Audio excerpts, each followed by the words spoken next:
Hello friends, स्वागत है हमारे यूट्यूब चैनल एजुकेशन ब्रांच पे। आज हम लोग इस वीडियो में देखने वाले हैं क्राउन पब्लिकेशन का बिहार दौरा का प्रैक्टिस सेट नंबर 4 को। चलिए इसे स्टार्ट करते हैं। फर्स्ट नंबर क्वेश्चन क्या दिया गया है? फर्स्ट नंबर है, बुद्ध के जीवन की किस घटना को महाभिनिष्क्रमण माना जाता है? महाभिनिष्क्रमण जाना जाता है किस घटना को? तो यह जाना जाता है गृह त्याग की घटना को। गृह त्याग की घटना को महात्मा बुद्ध ने गृह त्याग कब किया था? तो 29 वर्ष की अवस्था में इन्होंने गृह त्याग किया था। ध्यान रखिएगा, इनका जन्म अगर पूछा जाए इनका जन्म कब हुआ था, तो इनका जन्म हुआ था 563 ईसा पूर्व। 563 ईसा पूर्व में हुआ था नेपाल के लुम्बिनी में। अगर इनका मृत्यु पूछा जाए, इनका निर्माण प्रभावित कब हुआ था, तो यह हुआ था 483 ईसा पूर्व। 80 वर्ष की अवस्था में इन्हें निर्वाण की प्राप्ति हुई थी, मृत्यु हुई थी। अगर इनका पिता का नाम पूछा जाए तो इनके पिता का नाम क्या था? तो शुद्धोधन था। पिता का नाम शुद्धोधन। वही माता का नाम क्या था? माता का नाम था महामाया। महामाया महामाया की मृत्यु के बाद इनका लालन पालन का काम कौन किया था? तो इनकी मौसी गौतमी ने किया था। गौतमी ने किया था। प्रजापति गौतमी ने इनका लालन पालन किया था। इनकी पत्नी का नाम क्या था? तो इनकी पत्नी का नाम था यशोधरा। यशोधरा। जबकि महावीर की पत्नी का नाम क्या था? यशोदा था। कंफ्यूज नहीं होइएगा, यशोधरा किसका नाम है? तो यह है बुद्ध की पत्नी का नाम, और यशोदा जो है महावीर की पत्नी का नाम है। ध्यान रखिएगा, इनका कुल पूछा जाए, इनका कुल जो था यह था शाक्य कुल। शाक्य कुल। इनका घोड़ा का नाम क्या था? घोड़ा का नाम क्या था? तो यह था कंथक। घोड़ा का नाम कंथक था। वही अगर पूछा जाए सारथी का नाम क्या था? सारथी का नाम चन्ना या चांद था। बेटा का नाम इनका राहुल था। बेटा का नाम राहुल था। ध्यान रखिएगा। चलिए आगे बढ़ते हैं। इन्होंने बौद्ध धर्म की स्थापना की थी। बौद्ध धर्म की स्थापना किसने की थी? तो गौतम बुद्ध ने की थी। एक बचपन का नाम इनका क्या था? तो सिद्धार्थ था। सिद्धार्थ था। अनेश्वरवाद, शून्यवाद और क्षणिकवाद किससे संबंधित है? तो बौद्ध धर्म से संबंधित है। इसका राइट आंसर हो जाएगा ऑप्शन नंबर सी। जन्म का जो सिंबल है यह है कमल। कमल इनका सिंबल है जन्म का। ध्यान रखिएगा। चलिए आगे बढ़ते हैं, नेक्स्ट क्वेश्चन देखते हैं। प्रभासगिरी जिनका तीर्थ स्थल है, प्रभासगिरी तीर्थ स्थल कहाँ है बताइएगा? यह कहाँ है? तो यूपी के कौशाम्बी में है। यूपी के कौशाम्बी में है, और यह जैन धर्म से संबंधित है। जैन धर्म से संबंधित है। ऑप्शन नंबर बी इसका राइट आंसर हो जाएगा। छठे जो तीर्थंकर थे, छठे तीर्थंकर पद्म प्रभु, उन्हीं से संबंधित है, और इनका चिन्ह क्या है? तो लाल कमल है। जैन धर्म की स्थापना तो जानते ही होंगे, ऋषभ देव ने किए थे। ऋषभ देव ने किए थे। टोटल कितने तीर्थंकर हुए थे? 24 तीर्थंकर हुए थे। कितने टोटल तीर्थंकर थे? तो 24 तीर्थंकर थे। वास्तविक संस्थापक किसे माना जाता है? तो यह जाना जाता है महावीर को। महावीर को। ध्यान रखिएगा। चलिए आगे बढ़ते हैं। इनका कुल कौन सा है? तो यह हो जाएगा ज्ञात्री कुल। नेक्स्ट क्वेश्चन है, इनमें से किस आयुर्वेदाचार्य ने तक्षशिला विश्वविद्यालय से शिक्षा प्राप्त की थी? इनमें से किस आयुर्वेदाचार्य ने तक्षशिला विश्वविद्यालय में शिक्षा प्राप्त की थी? तक्षशिला विश्वविद्यालय की स्थापना राजा तक्ष के द्वारा किया गया था, और इसमें शिक्षा प्राप्त किए थे जीवक ने भी और चरक ने भी। ऑप्शन नंबर सी और डी इसका राइट आंसर हो जाएगा। वांग भट्ट कौन थे? वांग भट्ट तो इन्होंने अष्टांग संग्रह और अष्टांग हृदय की रचना की थी। अष्टांग संग्रह और अष्टांग हृदय की रचना किसने की थी? वांग भट्ट ने की थी। यह अवलोकितेश्वर के क्या थे? शिष्य थे। जीवक, चरक और वसुबंधु और चाणक्य ये सब क्या थे? तक्षशिला से शिक्षा प्राप्त की थी। सुश्रुत जिन्हें शल्य चिकित्सा का जनक कहा जाता है। शल्य चिकित्सा का जनक किसे कहा जाता है? सुश्रुत को कहा जाता है। या इनको शिक्षा किससे प्राप्त हुई थी? सुश्रुत को। तो इनको शिक्षा प्राप्त हुई थी धन्वंतरी से। धन्वंतरी से। नेक्स्ट क्वेश्चन है, जीवक किसके दरबारी चिकित्सक थे? तो पता ही होगा, हर्यक वंश के शासक थे बिंबिसार। नेक्स्ट है, चैतन्य महाप्रभु किस संप्रदाय से संबंध थे? चैतन्य महाप्रभु का संबंध है वैष्णव धर्म से, वैष्णव संप्रदाय से। ऑप्शन नंबर ए इसका राइट आंसर हो जाएगा। वैष्णव संप्रदाय से इनका संबंध है। इनका जन्म 1486 ईस्वी में कहाँ हुआ था? तो यह हुआ था नदिया जिले में। नदिया जिले में, जो कि बंगाल में है। नदिया जिले में 1486 ईस्वी में इनका जन्म हुआ था। इनके पिता का नाम क्या था? तो इनके पिता का नाम था जगन्नाथ मिश्र।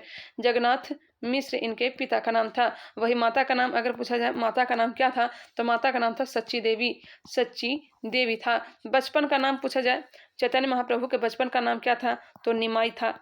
निमाई, बचपन का नाम निमाई था। संकीर्तन प्रणाली की इन्होंने शुरुआत की थी। इन्हें गौरांग महाप्रभु के नाम से भी जाना जाता है। इन्हें गौरांग महाप्रभु के भी नाम से जाना जाता है। यह जयदेव एवं विद्यापति की परंपरा से जुड़े हुए थे। यह अपना अधिकांश समय कहाँ बिताए थे? अधिकांश समय गया जी में बिताए थे। नेक्स्ट क्वेश्चन है, निम्नलिखित मुगल बादशाहों में किसने अपनी आत्मकथा फारसी में लिखी? दो मुगल बादशाह थे, एक तो थे बाबर जिन्होंने अपनी आत्मकथा तुजुक ए बाबरी में लिखी। तुजुक ए बाबरी में लिखी। यह किस भाषा में था? तो यह था तुर्की भाषा में। तुर्की भाषा में। बाबरनामा जो कि फारसी भाषा में अनुवाद किसने किया था? बताइएगा। बाबरनामा पुस्तक की रचना किसने किया है जो कि फारसी भाषा में है?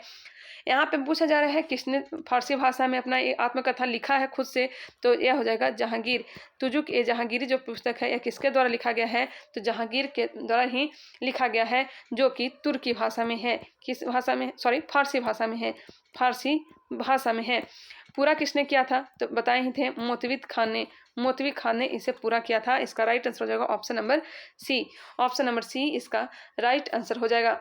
मुगल वंश की स्थापना किसने किया था? तो 1526 ईस्वी में पानीपत के प्रथम युद्ध के दौरान बाबर ने इसकी स्थापना किया था।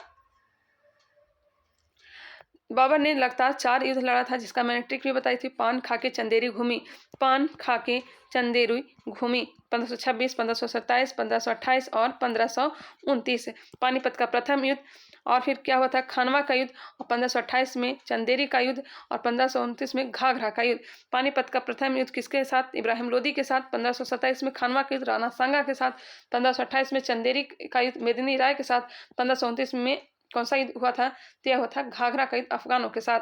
अकबर ने 1562 ईस्वी में दास प्रथा का अंत किया था। 1563 ईस्वी में तीर्थ कर को समाप्त किया था और 1564 में जजिया कर को समाप्त किया था। यह तीनों है जो लगातार याद रखिएगा। नेक्स्ट है औरंगजेब का याद रखिएगा। बाग शाह देव।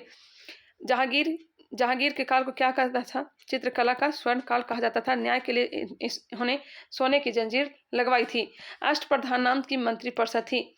अष्टप्रधान जो थी यह मराठा प्रशासन में थी। इसका मराठा वंश की स्थापना किसने किया था? तो शिवाजी के द्वारा किया गया था। विजयनगर प्रशासन में किसका चर्चा मिलता है? तो अष्टदिग्गज किसके समय काल को? तो यह कृष्णदेवराय के काल में अष्टदिग्गज 8 तेलुगु विद्वान रहा करते थे। विजयनगर की स्थापना 1336 ईस्वी में मोहम्मद बिन तुगलक के समय में किया गया था। किसके द्वारा? तो हरिहर एवं बुक्का के द्वारा। गुप्त वंश की स्थापना तो जानते होंगे, श्रीगुप्त के द्वारा किया गया था, लेकिन वास्तविक संस्थापक कौन थे? तो चंद्रगुप्त प्रथम थे। चोल वंश की स्थापना किसने किया था? तो चोल वंश की स्थापना विद्यालय ने किया था। संगम वंश में तो 3 वंश हुए थे, एक चेर हुए थे, एक पांडव हुए थे और एक चोल वंश हुए थे। चेर वंश का राजधानी कहाँ था? तो बज्जी या करूर था। वही पांडव वंश की राजधानी कहाँ थी? तो मदुरै थी। और चोल वंश की राजधानी कहाँ थी? तो उरैर थी। ये संगम वंश की बात हो रही है। 3 संगम हुए थे, किसके नेतृत्व में? तो यह हुए थे पांडव वंश के नेतृत्व में। चेर वंश का चिन्ह क्या हो जाएगा? चोल वंश का चिन्ह पूछा जाए, अगर पांडव वंश का चिन्ह पूछा जाए तो क्या होगा? तो पांडव वंश का ध्यान रखिएगा, मछली। पांडव वंश का जो चिन्ह था यह मछली था। और चेर वंश का जो हो जाएगा धनुष। चेर वंश का धनुष और चोल वंश का जो चिन्ह हो जाएगा बाघ हो जाएगा, बाघ। चलिए आगे बढ़ते हैं। नेक्स्ट क्वेश्चन देखते हैं। टीपू सुल्तान अंग्रेजों के साथ युद्ध में कब मारे गए? टीपू सुल्तान अंग्रेजों के साथ कब मारे गए थे? तो यह 1799 ईस्वी में। 1799 ईस्वी में टीपू सुल्तान की श्रीरंगपट्टनम में क्या हो गई थी? मृत्यु हो गई थी। श्रीरंगपट्टनम में किसकी मृत्यु हो गई थी? तो यह हो गई थी टीपू सुल्तान की। 3 याद रखिएगा। प्रथम आंग्ल मैसूर युद्ध किस संधि के तहत समाप्त हुई थी? तो मद्रास की संधि के तहत समाप्त हुई थी। प्रथम आंग्ल मैसूर युद्ध। दूसरा किस संधि के तहत? तो मंगलौर की संधि के तहत समाप्त हुई थी। और तीसरा जो समाप्त हुई थी यह श्रीरंगपट्टनम की संधि के तहत समाप्त हुई थी। तीसरी आंग्ल मैसूर युद्ध कब हुआ था? तो 1790 से लेकर के 92 के बीच में हुआ था। और चौथी आंग्ल मैसूर 1799 में होता है, जिसमें टीपू सुल्तान की मृत्यु हो जाती है। चलिए आगे बढ़ते हैं। नेक्स्ट क्वेश्चन है, निम्न में से किसने कहा था कि अच्छा शासन स्वशासन का स्थापन नहीं है? यह कहा था स्वामी दयानंद सरस्वती ने। स्वामी दयानंद सरस्वती का मूल नाम क्या है? तो मूल शंकर है। स्वामी दयानंद सरस्वती ने सत्यार्थ प्रकाश की रचना की थी। इन्होंने आर्य समाज की स्थापना की थी। आर्य समाज की स्थापना स्वामी दयानंद सरस्वती ने की थी। स्वामी दयानंद ने पहली बार स्वराज शब्द का प्रयोग किया था। स्वराज शब्द का पहली बार किसने प्रयोग किया था? स्वराज शब्द दिया था स्वामी दयानंद सरस्वती ने, और इन्होंने हिंदी भाषा को राष्ट्रभाषा बनाने की बात कही थी। स्वामी विवेकानंद का जन्म कब हुआ था बताइएगा। स्वामी विवेकानंद का जन्म कहाँ हुआ था। स्वामी विवेकानंद का जन्म 12 जनवरी जो कि युवा दिवस मनाया जाता है, 12 जनवरी 1863 ईस्वी को इनका जन्म हुआ था। इन्होंने 1897 ईस्वी में बेलूर मठ की स्थापना की थी। 1887 को बेलूर मठ की स्थापना की थी। 1893 में शिकागो धर्म सम्मेलन में इन्होंने भाग लिया था और वहां भाषण दिया था। वही 1896 ईस्वी में न्यूयॉर्क में वेदांत सोसाइटी की स्थापना की थी। वेदांत सोसाइटी की स्थापना न्यूयॉर्क में कब की थी? 1896 ईस्वी में की थी। 1897 ईस्वी में इन्होंने बेलूर मठ में रामकृष्ण मिशन की स्थापना की थी। चलिए आगे बढ़ते हैं। लोकमान्य तिलक का 2 पत्रिका है, केसरी और मराठा। बाल गंगाधर तिलक, केसरी और मराठा। केसरी जो है किस भाषा में है? तो यह मराठी भाषा में है, जबकि मराठा जो है इंग्लिश भाषा में इनकी पत्रिका आती थी। इन्होंने शिवाजी महोत्सव और गणेश उत्सव को प्रारंभ किया था। नेक्स्ट क्वेश्चन देखते हैं। कौन सी घटना जलियांवाला बाग नरसंहार के तुरंत पूर्व घटी थी? रॉलेट एक्ट का बनना। इसी के कारण ही सैफुद्दीन किचलू को गिरफ्तार कर लिया गया था, और गिरफ्तारी के कारण ही 13 अप्रैल 1919 को क्या हुआ था? अमृतसर में जलियांवाला बाग हत्याकांड हुआ था। असहयोग आंदोलन कब प्रारंभ हुआ था? तो 1 अगस्त 1920 को, और इसी दिन किसकी मृत्यु हो गई थी? तो बाल गंगाधर तिलक की। साइमन कमीशन का आगमन कब हुआ था बताइएगा। कब साइमन कमीशन भारत आया था? एक बार कंफर्म कर लीजिएगा, मैं बता देती हूँ। 3 फरवरी 1927 को साइमन कमीशन भारत आया था। 3 फरवरी 1928 को बम्बई में आया था। नवंबर 1927 में साइमन कमीशन की क्या हो गई थी? नियुक्ति हो गई थी। लेकिन भारत कब आया था? 3 फरवरी 1928 को बम्बई में। चलिए आगे बढ़ते हैं। नेक्स्ट है, वर्ष 1939 में कांग्रेस को छोड़ने के पश्चात सुभाष चंद्र बोस ने किस दल की स्थापना की थी? बताइएगा। तो स्थापना की थी 1939 में, यह की थी फॉरवर्ड ब्लॉक की। ऑप्शन नंबर डी इसका राइट आंसर हो जाएगा। त्रिपुरी अधिवेशन की जो अध्यक्षता जो करना था उसमें त्यागपत्र देने के बाद फॉरवर्ड ब्लॉक की इन्होंने स्थापना की थी। किसके द्वारा भारत श्रीलंका से अलग हुआ होता है? क्या होता है? पाक जल डब्रू मध्य से। रेड क्लिफ रेखा से अलग होता है पाकिस्तान से। मैकमोहन रेखा से होता है अलग चीन से। जीरो लाइन से होता है बांग्लादेश से। सूची 1 को सूची 2 के साथ मिलान कर ये पहाड़ियां दिया गया है और राज्य दिए गए हैं। गारो पहाड़ी कहाँ है? तो यह है मेघालय में। मीरी, डालमा, कोलाई, मलाई ये सब कहाँ है बताइएगा। इसका राइट आंसर क्या हो जाएगा? मीरी तो हो जाएगा अरुणाचल प्रदेश, और कोलाई मलाई हो जाएगा तमिलनाडु। डालमा जो पहाड़ी हो जाएगा यह झारखंड। तो यह हो जाएगा right answer 1 3 2 4। 1 3 2 4 option number A में दिया गया है। 1 3 2 4। क्षेत्रफल के क्रम में भारत के 3 बड़े राज्य हैं। सबसे बड़ा राज्य तो है राजस्थान, और उसके बाद मध्य प्रदेश और महाराष्ट्र। ऑप्शन नंबर ए इसका राइट आंसर है। निम्न में अरब सागर में गिरने वाली नदी कौन सी है?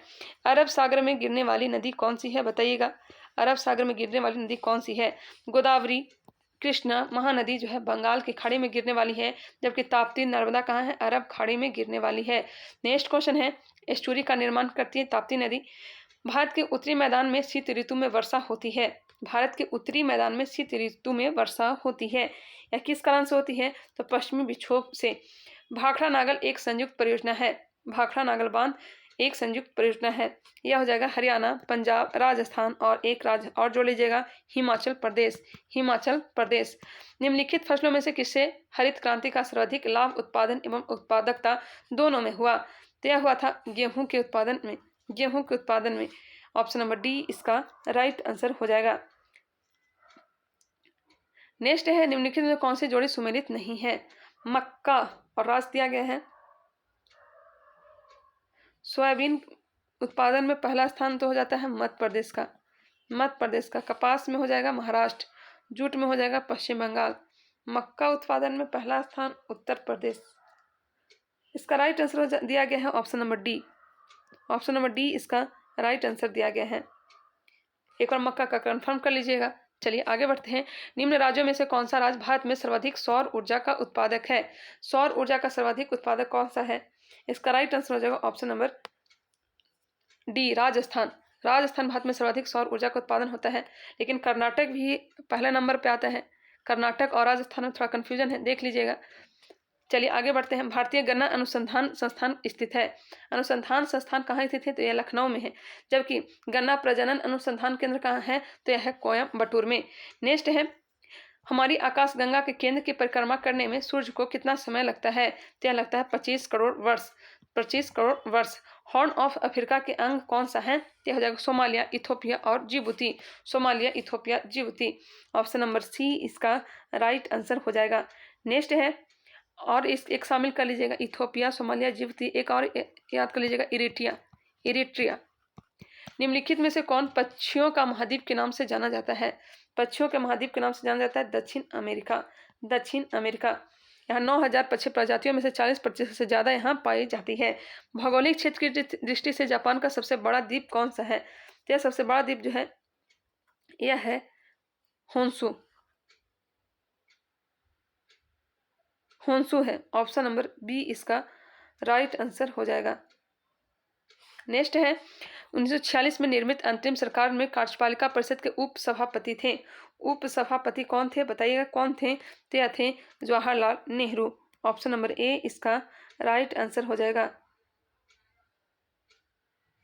नेक्स्ट है, निम्नलिखित में से किस राज्य को केंद्र सरकार द्वारा विशेष श्रेणी दर्जा कभी प्रदान नहीं किया गया? तो अपना बिहार को नहीं दिया गया है। उपराष्ट्रपति को उसके पद से निम्न में से किसके प्रस्ताव के द्वारा हटाया जा सकता है?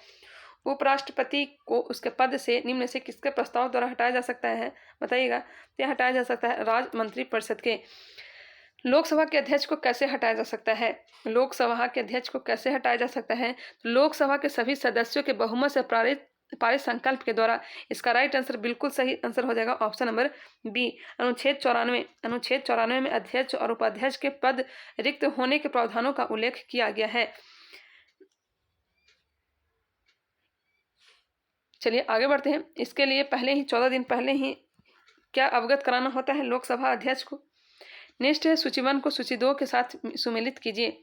लोक लेखा समिति। लोक लेखा समिति हो जाएगा वित्तीय समिति। लोक लेखा समिति वित्तीय समिति हो जाएगा। इसकी स्थापना 1921 ईस्वी में की गई थी। सबसे पुरानी समिति लोक लेखा समिति ही है। ध्यान रखिएगा, इसमें टोटल कितने सदस्य होते हैं? तो 22 सदस्य होते हैं। 15 लोकसभा से और 7 जो होते हैं राज्यसभा से होते हैं। 7 राज्यसभा से होते हैं। याचिका समिति जो है कार्यकारी समिति है। कार्यकारी समिति। और स्टॉक बाजार स्कैम संयुक्त समिति क्या है? स्टॉक बाजार स्कैम समिति क्या हो जाएगा? तदर्थ समिति। और विभागीय समिति हो जाएगा स्टैंडिंग समिति। चलिए इसे मिलान कर लीजिएगा। नेक्स्ट है, किसी राज्य के राज्यपाल द्वारा जारी ऑर्डिनेंस का अनुमोदन होना आवश्यक है। किसी राज्य के राज्यपाल द्वारा जारी ऑर्डिनेंस का अनुमोदन होना आवश्यक है। यह हो जाएगा राज्य के विधायिका द्वारा। राज्य के विधायिका द्वारा। अंडमान एवं निकोबार द्वीप पर निम्नलिखित उच्च न्यायालयों में से किस एक का क्षेत्राधिकार है? अंडमान एवं निकोबार द्वीप पर निम्नलिखित उच्च न्यायालयों में से किस एक का क्षेत्राधिकार है? बताइएगा। यह अधिकार है कोलकाता का। कोलकाता का। निम्नलिखित में से कौन सा कथन सत्य नहीं है? इसमें से बताना है कौन सा कथन है जो सत्य नहीं है। भारत में नियोजन के लिए सर्वोच्च निर्णय संस्था योजना आयोग है, जो कि गलत दिया गया है। भारत में नियोजन के लिए सर्वोच्च निर्णय संस्था योजना आयोग नहीं है। राष्ट्रीय विकास परिषद सर्वोच्च निर्णय संस्था थी। इसका मुख्य कार्य राष्ट्रीय योजनाओं के निर्माण के लिए दिशा निर्देश निर्धारित करना था। यह भी योजना आयोग की समाप्ति के साथ ही स्वतः समाप्त हो गई। भारतीय योजना आयोग का अध्यक्ष प्रधानमंत्री होता है। योजना आयोग का सचिव राष्ट्रीय विकास परिषद का सचिव भी होता है। भारत का प्रधानमंत्री राष्ट्रीय विकास परिषद की अध्यक्षता करता है। योजना आयोग के स्थान पर नीति आयोग ला दिया गया। कब? 1 जनवरी 2015 को। निम्नांकित में से कौन एक दल बदल कानून निरोध में आच्छादित है? आच्छादित नहीं है। दल विदोल का जो चर्चा किया गया अनुसूची 10 में किया गया है। बताइएगा इसका राइट आंसर क्या हो जाएगा? किसी दल में विभिन्न चरणों में बड़े पैमानों पर दल बदल। ऑप्शन नंबर बी इसका राइट आंसर हो जाएगा। निम्नलिखित में से कौन एक दल बदल कानून निरोध में आच्छादित नहीं है? तो किसी दल में विभिन्न चरणों में बड़े पैमाने पर दल बदल। किसी दल में एक साथ पूर्ण दल बदल, एक साथ लघु दल बदल, संसद में दल के सदस्यों द्वारा सरकार को बचाने या गिराने के मतदानता करना। इसका राइट आंसर दिया गया है यहाँ पे ऑप्शन नंबर बी। बड़े पैमाने पर दल बदल नहीं किया गया, जो कि सही आंसर दिया गया है। निम्नलिखित में से कौन सी एक समिति पंचायती राज से संबंधित नहीं है? इसमें से बताना है तो PVN राव समिति का संबंध पंचायती राज से नहीं है, जबकि LM सिंघवी, बलवंत राय मेहता, अशोक मेहता 2 स्तरीय दिए थे और बलवंत राय मेहता त्रिस्तरीय दिए थे। चलिए आगे बढ़ते हैं। LM सिंघवी समिति कब आया था? तो यह आया था 1986 ईस्वी में। बलवंत राय मेहता समिति कब आया था? तो 1957 में आया था। अशोक मेहता समिति 1977। चलिए आगे बढ़ते हैं। नेक्स्ट क्वेश्चन है, भारतीय नौसेना में सेना के लेफ्टिनेंट कर्नल के समकक्ष कौन होता है? ध्यान रखिएगा, कौन सा होता है? क्या होता है? कमांडर। नौसेना में सेना के लेफ्टिनेंट कर्नल के समक्ष कौन होता है? तो कमांडर होता है। नेक्स्ट क्वेश्चन है 36 नंबर, भारतीय वन्य जीवन के संदर्भ में उड्डयन वल्गुल निम्नलिखित में से क्या है? फ्लाइंग फॉक्स क्या है? क्या हो जाएगा? National Mandela.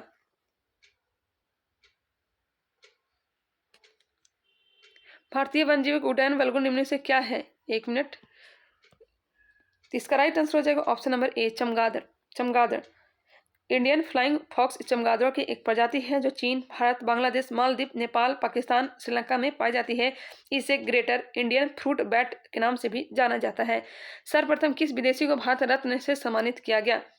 सम्मानित किया गया सर्वप्रथम 1987 में पहली बार किसी विदेशी को भारत रत्न से नवाजा गया था। यह सम्मान पाने वाले फ्रंटियर गांधी के नाम से मशहूर खान अब्दुल गफ्फार थे। सीमांत गांधी के नाम से जाना जाता है, जिन्होंने लाल कुर्ती दल की स्थापना की थी। केनान शब्द किस खेल से संबंधित है? केनान शब्द किस खेल से संबंधित है? तो यह जो शब्द है यह है स्नूकर से। ऑप्शन नंबर ए इसका राइट आंसर हो जाएगा। निम्नलिखित घटनाओं पर ध्यान दें तथा इन्हें कालानुक्रम में व्यवस्थित करें। गरीबी हटाओ कब आया था? बताइएगा। हरित क्रांति का प्रारंभ होना 1966 में, 1967 में हरित क्रांति। 14 बैंकों का राष्ट्रीयकरण किया गया था 19 जुलाई 1969 को। पहली बार 14 बैंकों का राष्ट्रीयकरण किया गया था। गरीबी हटाओ का नारा कब दिया गया था? इंदिरा गांधी द्वारा 1971 में दिया गया था। 1971 में दिया गया था। नेक्स्ट है, चलिए इसे मिला लीजिएगा। स्टेट ड्यूटी से आप क्या समझते हैं? किसी व्यक्ति की मृत्यु के पश्चात उसके संपत्ति के हस्तांतरण पर लगने वाला कर को क्या कहते हैं? स्टैंप ड्यूटी कहते हैं। इसे मृत्यु कर भी कहते हैं। आयात और निर्यात पर लगाया जाने वाला कर कस्टम ड्यूटी यानी सीमा शुल्क, कंपनी के शेयर पर प्राप्त लाभांश, डिविडेंड तथा संचित संपत्ति पर लगाया जाने वाला कर संपत्ति कर कहते हैं। अब यहाँ से रीजनिंग का क्वेश्चन है जिसे आप खुद सॉल्व करेंगे। इसका राइट आंसर हो जाएगा ऑप्शन नंबर डी दिया गया है, इसे मिला लीजिएगा। 42 का आंसर हो जाएगा ऑप्शन नंबर दिया गया है डी, 12 दिया गया है। 43 का जो आंसर दिया गया है यह दिया गया ऑप्शन नंबर बी, 53। वीडियो को पॉज कर लीजिएगा और इसे खुद से सॉल्व करने की कोशिश करिएगा। 44 का हो जाएगा ऑप्शन नंबर सी हो जाएगा 500। 45 का हो जाएगा 250। 46 का देखते हैं। दाढ़ी मूछों पर निकलना किस हार्मोन से संबंधित है? दाढ़ी मूछ निकलना किस हार्मोन से संबंधित है? इसका जो संबंध है यह है टेस्टोस्टेरोन से। सूर्य से सर्वाधिक दूर स्थित ग्रह कौन सा है? सबसे नजदीक तो बुध, उसके बाद शुक्र के बाद पृथ्वी के बाद मंगल और बृहस्पति के बीच में क्या है? तो क्षुद्र ग्रह है। बृहस्पति के बाद क्या आ जाएगा? शनि के बाद आ जाएगा अरुण के बाद क्या आ जाएगा? वरुण। यह चारों क्या है? तो बाह्य ग्रह है और यह सब आंतरिक ग्रह कहलाते हैं। सबसे नजदीक तो हो जाएगा बुध और सबसे दूर कौन सा हो जाएगा? यह हो जाएगा वरुण। बुध और शुक्र के एक भी उपग्रह नहीं है। पृथ्वी के मात्र एक उपग्रह है, मंगल के 2 हैं, फोबोस और डीमोस। सबसे छोटा उपग्रह कौन सा है? आप लोग कमेंट करके बताइएगा। गैनीमेड जो कि सर्वाधिक बड़ा उपग्रह है किसका है? बृहस्पति का है। सर्वाधिक उपग्रह शनि का है। अरुण और वरुण क्या है? अरुण को लेटा हुआ ग्रह कहते हैं। लेटा हुआ ग्रह किसे कहते हैं? अरुण को कहते हैं। छल्ले किसमें होते हैं? ये शनि में होते हैं। विपरीत रूप से घूर्णन कौन करता है? परिक्रमा कौन करता है? बताइएगा। विपरीत रूप से क्या करता है? शुक्र और अरुण। किन 2 ग्रहों पर सूर्य जो है पश्चिम में उगता है? तो यह उगता है शुक्र और अरुण पे। चलिए आगे बढ़ते हैं। पादप कोशिका में डीएनए होता है। पादप कोशिका में डीएनए होता है। यह होता है माइटोकॉन्ड्रिया, हरित लवक और केंद्रक में। ऑप्शन नंबर डी इसका राइट आंसर हो जाएगा। भारतीय अंतरिक्ष अनुसंधान संस्थान कहाँ स्थित है? भारतीय अंतरिक्ष अनुसंधान संस्थान कहाँ स्थित है? तो यह है बेंगलुरु में। ऑप्शन नंबर ए इसका राइट आंसर हो जाएगा। अगस्त 1969 में भारतीय अंतरिक्ष अनुसंधान संगठन की स्थापना हुई थी। भू अस्थायी उपग्रह पृथ्वी के चारों ओर चक्कर लगाते हैं। भू अस्थायी उपग्रह पृथ्वी के चारों ओर चक्कर लगाते हैं। यह लगाते हैं 24 घंटा में। 24 घंटा में। ऑप्शन बी इसका राइट आंसर हो जाएगा। निम्नलिखित में से कौन सा सदिश राशि है? संवेग, आवेग, वेग ये सब क्या होता है? सदिश राशि। जबकि ऊर्जा, दाब, तापमान ये सब क्या होता है? अदिश। अदिश जिसमें दिशा ना हो, सिर्फ और सिर्फ क्या हो? परिणाम हो, परिमाण हो, परिमाण अदिश कहलाते हैं। प्रारंभिक रंग कहा जाता है। प्रारंभिक रंग कहा जाता है लाल, हरा और नीला को। लाल, हरा और नीला को ध्यान रखिएगा। सेलुलर और मोलिकुलर जीव विज्ञान केंद्र कहाँ स्थित है? यह स्थित है हैदराबाद में। हैदराबाद में। मनुष्य का वैज्ञानिक नाम क्या है? तो पता ही होगा, होमो सैपियंस। होमो सैपियंस जो है मनुष्य का वैज्ञानिक नाम है। मेढक का वैज्ञानिक नाम क्या है? तो राना टिग्रीना है। राना टिग्रीना। बिल्ली का हो जाएगा फेलिस डोमेस्टिका। Felis domestica. कुत्ता का वैज्ञानिक नाम क्या है? तो यह हो जाएगा कैनिस फैमिलियर्स। कैनिस फैमिलियर्स। गाय का हो जाएगा बॉस इंडिकस। Bos indicus. घेंघा किस ग्रंथि के कारण होता है? घेंघा किस ग्रंथि के बढ़ने के कारण होता है? तो पता ही होगा thyroid. Thyroid. Option number A इसका राइट आंसर हो जाएगा। तड़ित चालक बनाए जाते हैं। तड़ित चालक बनाए जाते हैं तांबे का बनाया जाता है। मनुष्य लोहा किससे प्राप्त करता है? तो यह करता है पालक से। पालक से भी करता है और मछली से भी करता है, लेकिन इसका राइट आंसर हो जाएगा पालक। आवर्त के नियम की खोज किसने की थी? तो इसका राइट आंसर आप लोग कमेंट करके बताइएगा। बहुत ही इजी क्वेश्चन है। आवर्त के नियम की खोज किसने की थी? एंटीसेप्टिक सर्जरी का आविष्कार किसने किया था? एंटीसेप्टिक सर्जरी का आविष्कार किसने किया था?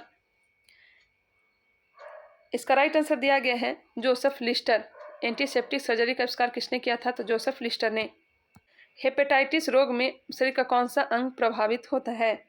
इसमें प्रभावित होता है यकृत। यकृत प्रभावित होता है। तेल से अंशतः भरा हुआ तेल का एक टैंकर समतल सड़क पर आगे की ओर एक समान त्वरण से जा रहा है। तेल का मुक्त पृष्ठ तनाव क्या होगा? तो परवलयी वक्र का आकार लेगा। परवलयी वक्र का आकार लेगा। तेल से अंशतः भरा हुआ तेल का टैंकर समतल सड़क पर आगे की ओर एक समान त्वरण से जा रहा है, तब तेल का मुक्त पृष्ठ तनाव के कारण परवलयी वक्र का आकार ग्रहण कर लेगा। निम्नलिखित में से कौन सा सुमेलित नहीं है? इसमें से बताना है कौन सा सुमेलित नहीं है। अमराबाद टाइगर रिजर्व कहाँ है? तो तेलंगाना में है। पखुई टाइगर रिजर्व अरुणाचल प्रदेश में है। ओरांग टाइगर रिजर्व असम में है। सरिस्का टाइगर रिजर्व पश्चिम बंगाल में नहीं है। सरिस्का जो है राजस्थान में है। राजस्थान में है। नमामि गंगे कार्यक्रम किस वर्ष शुरू किया गया? नमामि गंगे किस वर्ष शुरू किया गया था? यह शुरू किया गया था जून 2014 में। ऑप्शन नंबर बी इसका राइट आंसर हो जाएगा। 20,000 करोड़ रुपए के बजट के साथ इसे अनुमोदित किया गया था। रसायन उद्योग में कौन सा तेजाब मूल रासायनिक माना जाता है? यह माना जाता है H2SO4। H2SO4 sulphuric acid. तीव्र अकार्बनिक अम्ल है। तीव्र अकार्बनिक अम्ल है H2SO4। H2SO4 रंगहीन गंधहीन तेल जैसा भारी तरल पदार्थ है जो जल में हर परिमाण में विलय है। प्राय सभी उद्योगों में यह आवश्यक होता है। इसका उपयोग प्रयोगशाला में प्रतिकारक के रूप में तथा अनेक रासायनिक उद्योगों में विभिन्न रासायनिक पदार्थों के संश्लेषण में किया जाता है। सूची 1 को सूची 2 के साथ मिलान करिए। 65 का क्वेश्चन है। मिलान करने के लिए मॉर्फिन। मॉर्फिन हो जाएगा एनाल्जेसिक। एनाल्जेसिक। सोडियम हो जाएगा किरोसिन तेल। किरोसिन तेल में इसे डुबा करके रखते हैं। बोरिक अम्ल को एंटीसेप्टिक। बोरिक अम्ल क्या है? एंटीसेप्टिक है। जर्मन सिल्वर जो है यह मिश्र धातु है। जर्मन सिल्वर यह मिश्र धातु है। चलिए आगे बढ़ते हैं। ब्रिटेन के प्रधानमंत्री से इस्तीफा निम्न में से किसने दिया था? तो कुछ दिन पहले ही इस्तीफा दिया था। बाद में ऋषि सुनक जो वर्तमान में भी प्रधानमंत्री हैं, यह इस्तीफा किसने दिया था? बताइएगा किसने दिया था? भारत में बेरोजगारी के आंकड़े कौन एकत्रित करता है?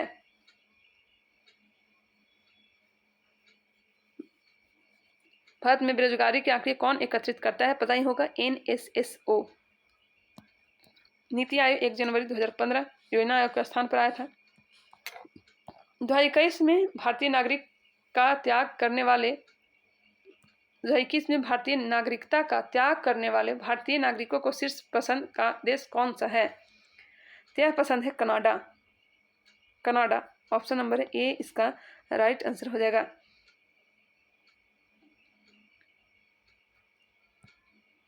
शीर्ष स्थान पर ध्यान रखिएगा अमेरिका हो जाएगा। शीर्ष 2021 में भारतीय नागरिकों का त्याग करने वाले भारतीय नागरिकों को शीर्ष पसंद का देश कौन सा है? तो अमेरिका हो जाएगा। बाद में जो होगा वो हो जाएगा ऑस्ट्रेलिया, कनाडा और यूके। ऑस्ट्रेलिया, कनाडा और यूके, इसका राइट आंसर होना चाहिए option number C America. America एक बार कंफर्म कर लीजिएगा क्योंकि इसका आंसर कनाडा दिया गया है, अमेरिका इसका राइट आंसर हो जाएगा। नेक्स्ट है, भारत को किस वर्ष आईसीसी महिला क्रिकेट एक दिवसीय विश्व कप के मेजबान के रूप में चुना गया है? आप लोग को लगता है कि इसी में आंसर है जो गलत दिया गया है, हमें भी याद रहता है वो आंसर दे करके मैं भी कंफ्यूज हो जाती हूँ, तो आप लोग भी थोड़ा ध्यान दिया करिएगा। जहाँ गलत हो जाता है उसे कमेंट करके बताइएगा। मुझे भी आंसर याद होता है, लेकिन जहाँ यहाँ पे भी आंसर दिया रहता है उसमें मैं भी कंफ्यूज हो जाती हूँ। मुझे लगता है कि नहीं, मेरा आंसर ही गलत है और यही आंसर सही है। इसका राइट आंसर हो जाएगा ऑप्शन नंबर सी 2025। कहीं भी अगर मिस्टेक होता है तो आप लोग कमेंट करके बता दीजिएगा, मैं सुधार कर लूँगी। भारत का कौन सा राज्य रागी का अग्रणी उत्पादक है? भारत का कौन सा राज्य रागी का अग्रणी उत्पादक है? तो हो जाएगा कर्नाटक। हाल ही में नेशनल स्टॉक एक्सचेंज के प्रबंध निदेशक और सीईओ के रूप में किसे नियुक्त किया गया है? तो नियुक्त किया गया है आशीष कुमार चौहान को। ऑप्शन नंबर ए इसका राइट आंसर हो जाएगा। राष्ट्रमंडल खेल 2022 में भारत के लिए स्वर्ण पदक जीतने वाले अंचिता सूली किस खेल से जुड़े हैं? अंचिता सूली किस खेल से जुड़े हुए हैं बताइएगा, इसका राइट आंसर क्या हो जाएगा? यह जुड़े हुए हैं भारोत्तोलन से। 73 किलोग्राम वर्ग में राष्ट्रमंडल खेल 2022 में भारत के लिए स्वर्ण पदक जीता था। मुस्लिम महिला अधिकार दिवस कब मनाया जाता है? मुस्लिम महिला अधिकार दिवस कब मनाया जाता है? तो यह मनाया जाता है 1 अगस्त को। 1 अगस्त को ट्रिपल तलाक नियम के खिलाफ कानून लागू करने का जश्न मनाने के लिए हर साल 1 अगस्त को मुस्लिम महिला अधिकार दिवस मनाया जाता है। ट्रिपल तलाक, जिसे तलाक ए बिद्दत के नाम से भी जाना जाता है, को अवैध बना दिया गया और कानून के अनुसार अपराधियों को 3 साल तक की जेल होगी और जुर्माना भी भरना होगा। ध्यान रखिएगा, किस भारतीय क्रिकेटर ने क्रिकेट के सभी प्रारूपों से संन्यास की घोषणा की है? तय की है सुरेश रैना। किस संस्था ने कोविड-19 संबंधित भारत का पहला नेजल वैक्सीन विकसित किया जिसे DCGI की मंजूरी मिली है? यह मिली है भारत बायोटेक। ऑप्शन बी इसका राइट आंसर हो जाएगा। केंद्रीय मंत्रिमंडल अगस्त 2022 में प्रधानमंत्री आवास योजना को किस वर्ष तक जारी रखने की मंजूरी दी है? यह मंजूरी दी है 2024 तक। सभी के लिए आवास मिशन जून 2015 में शुरू किया गया था। इस योजना के लिए मूल समय सीमा कितना था? तो मार्च 2022 था, लेकिन इसे बढ़ा करके 2024 तक कर दिया गया है। किस कंपनी ने दूसरी पीढ़ी का इथेनॉल प्लांट विकसित किया है जिसका हाल ही में उद्घाटन किया गया? तो हो जाएगा RIL। ऑप्शन नंबर ए इसका राइट आंसर दिया गया है। इसमें भी मुझे कन्फ्यूजन है, इसका आंसर तो दिया गया है RIL, लेकिन होना चाहिए IOCL। किस कंपनी ने दूसरी पीढ़ी का इथेनॉल प्लांट विकसित किया जिसका हाल ही में उद्घाटन किया गया है? तो होना चाहिए ऑप्शन नंबर सी IOCL। एक बार इसे कंफर्म कर लीजिएगा। इसका आंसर तो दिया गया RIL, लेकिन मुझे नहीं लग रहा, मुझे IOCL मैं कहीं पढ़ी थी, IOCL इसका राइट आंसर होगा। चलिए आगे बढ़ते हैं। कौन सी फार्मा कंपनी भारत का पहला सर्वाइकल कैंसर वैक्सीन लॉन्च करेगी? यह लॉन्च करेगा Serum Institute of India. Option number C इसका राइट आंसर हो जाएगा। सीरम इंस्टीट्यूट और एक कंपनी है बायोटेक मिल करके इसका ठीक करेगा। बायोटेक्नोलॉजी विभाग सर्वाइकल कैंसर के इलाज के लिए भारत का पहला स्वदेशी रूप से विकसित वैक्सीन लॉन्च करेगा। मिखाइल गोर्बाचेव, जिनका 91 वर्ष की आयु में निधन हो गया है, किस देश के थे? यह थे रूस के। ऑप्शन नंबर बी इसका राइट आंसर है। हाल ही में खबरों में रही लिथोई चनबम किस खेल से जुड़ी है? बताइएगा। इसका जो संबंध है यह है जूडो से। किस भारतीय राज्य केंद्र शासित प्रदेश ने परिवार कल्याण कार्ड योजना लॉन्च की है? यह उत्तर प्रदेश के द्वारा। विश्व सेरेब्रल पॉलिसी दिवस कब मनाया जाता है? विश्व सेरेब्रल पॉलिसी दिवस कब मनाया जाता है? यह मनाया जाता है 6 अक्टूबर को। भौतिकी में नोबेल पुरस्कार 2022 के विजेताओं में से एक एंटोन जिलिंगर किस देश से है? एटॉन जिलोंगर किस देश से है? तो यह है ऑस्ट्रिया से। ऑप्टिमस किस कंपनी द्वारा लॉन्च किया गया प्रोटोटाइप ह्यूमनॉड रोबोट है? ऑप्टिमस किस कंपनी द्वारा लॉन्च किया गया प्रोटोटाइप ह्यूमनॉड रोबोट है? इसका राइट आंसर हो जाएगा option number C, Tesla. Tesla के सीईओ कौन थे? एलन मस्क ने ऑप्टिमस नाम का एक प्रोटोटाइप ह्यूमनॉइड रोबोट पेश किया जो कारों के ऑटो पायलट ड्राइवर सहायता सुविधाओं के साथ कृत्रिम बुद्धिमत्ता सॉफ्टवेयर और सेंसर साझा करता है। एक नई उन्नत पर्यवेक्षीय निगरानी प्रणाली दक्ष किसके द्वारा लॉन्च किया गया है? दक्ष किसके द्वारा लॉन्च किया गया है?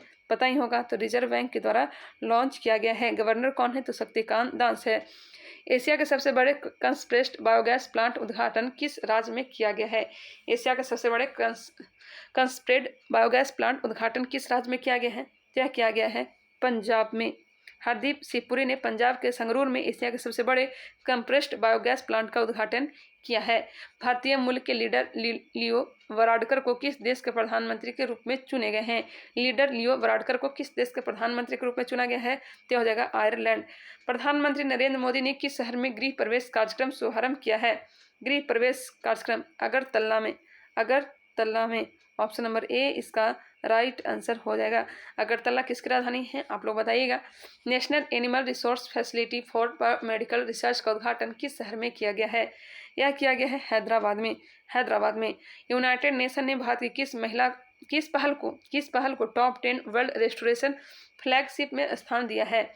यह दिया है नमामि गंगे को। नमामि गंगे की शुरुआत कब हुआ था? तो वर्ष 2014 में किया गया था केंद्र सरकार के द्वारा। यूनाइटेड नेशन ने, ये तो हो गया। भारत और कजाकिस्तान की सेनाएं भारत के किस राज्य में एक्सरसाइज कांजिंद 22 का आयोजन कर रही है? काजिंद 22 का आयोजन कहाँ कर रही है? तो यह करिए मेघालय में। ऑप्शन नंबर डी इसका राइट आंसर हो जाएगा। चलिए आगे बढ़ते हैं। भारतीय सेना एक्साइज सूर्य किरण 16 में किस देश की सेना के साथ भाग ली है? सूर्य किरण भारत और नेपाल के बीच। निम्नलिखित में से कौन से मुख्यमंत्री बिहार विधान परिषद के अध्यक्ष रहे हैं? बिहार विधान परिषद के अध्यक्ष कौन रहे हैं? तो रहे हैं Abdul Ghafoor. Option number B इसका राइट आंसर हो जाएगा। 2 जुलाई से लेकर के 1973 से लेकर के 11 अप्रैल 1975 तक। गुरु तेग बहादुर गुरुद्वारा सिख सर्किट कहाँ स्थित है? गुरु तेग बहादुर गुरुद्वारा सिख सर्किट कहाँ स्थित है? तो यह स्थित है पटना में। पटना जिले के गुरु तेग बहादुर गुरुद्वारा सिख सर्किट स्थित है। बिहार संग्रहालय कहाँ स्थित है? तो यह है पटना में। बिहार संग्रहालय पटना में है। निम्न में से किसे भोजपुरी सिनेमा के जनक के रूप में जाना जाता है? भोजपुरी सिनेमा के जनक के रूप में किसे जाना जाता है बताइएगा। तो यह जाना जाता है विश्वनाथ प्रसाद शाहाबादी को। उन्होंने भोजपुरी की पहली फिल्म गंगा मैया तोहरे पियरे चढ़वो का निर्माण किया था। विश्वनाथ प्रसाद शाहाबादी ने ही गंगा मैया तोहरे पियरे चढ़वो इसी की शुरुआत किया था। मिथिला क्षेत्र में किस नदी को गंगा के समान पवित्र माना जाता है? मिथिला में किस नदी को? तो यह कमला नदी को। बिहार के राजस्व एवं भूमि सुधार विभाग के मंत्री कौन थे? तो यह थे आलोक कुमार मेहता। अशोक चौधरी भवन निर्माण विभाग। सुरेंद्र प्रसाद यादव सहकारिता विभाग। और विजेंद्र प्रसाद यादव क्या हो जाएंगे? क्या हो जाएगा? ऊर्जा विभाग और योजना एवं विकास विभाग आदि। बिहार में वज्रपात से बचने के लिए कितने जिलों में हुटर लगाने की योजना है? हुटर कितने जिलों में लगाने की योजना है बताइएगा। क्या हो जाएगा? 11 नवंबर 2022 को बिहार राज्य आपदा प्राधिकरण के अनुसार प्राधिकरण ने वज्रपात से लोगों को बचाने के लिए सभी जिलों में हुटर लगाने का निर्णय किया गया है। सभी जिलों में। ऑप्शन नंबर डी इसका राइट आंसर हो जाएगा, ताकि लोगों को 40 मिनट पहले वज्रपात की जानकारी मिल सके। फिलहाल पायलट प्रोजेक्ट के तहत इस हुटर का इस्तेमाल औरंगाबाद, पटना व गया जिले में होगा। जनवरी तक इसे आरंभ किया जाएगा, जो हो चुका होगा। बिहार के ग्रामीण इलाकों में पानी उपलब्ध कराने के लिए कितने गाँव में एक चापाकल लगाए जाने की योजना है? इसका राइट आंसर हो जाएगा 10,000 गाँव में एक चापाकल लगाया जाएगा, जिसकी गहराई 300 फीट होगी। यह PHED public health engineering department के द्वारा 10,000 ऐसे गांव का चयन करेगा जहां पर लोगों को 12 महीने और 24 घंटे नियमित पानी मिलता रहे। चलिए आज का सेवा समाप्त हुआ। आई होप ये वीडियो पसंद आया होगा। अगर पसंद आया तो प्लीज़ इसे लाइक करें, अगर नहीं पसंद आया तो इसे अनलाइक करें। नए हैं तो हमारे चैनल को सब्सक्राइब कर लें। कमेंट करके ज़रूर बताएं कि यह वीडियो आप लोग को कैसा लगा। जहाँ कहीं भी मिस्टेक हुआ होगा तो वहाँ कमेंट करके आप लोग बताएंगे, क्वेश्चन को सुधार करेंगे, क्योंकि मेरी तरफ से गलती नहीं होती है, इसी में ही आंसर गलत दिया हुआ रहता है। काफ़ी क्वेश्चन को मैं आंसर सुधार करती हूँ, 100 क्वेश्चन को मैं चेक करने की कोशिश करती हूँ, लेकिन इतना पॉसिबल नहीं हो पाता है। चलिए मिलते हैं नेक्स्ट वीडियो में, तब तक के लिए धन्यवाद।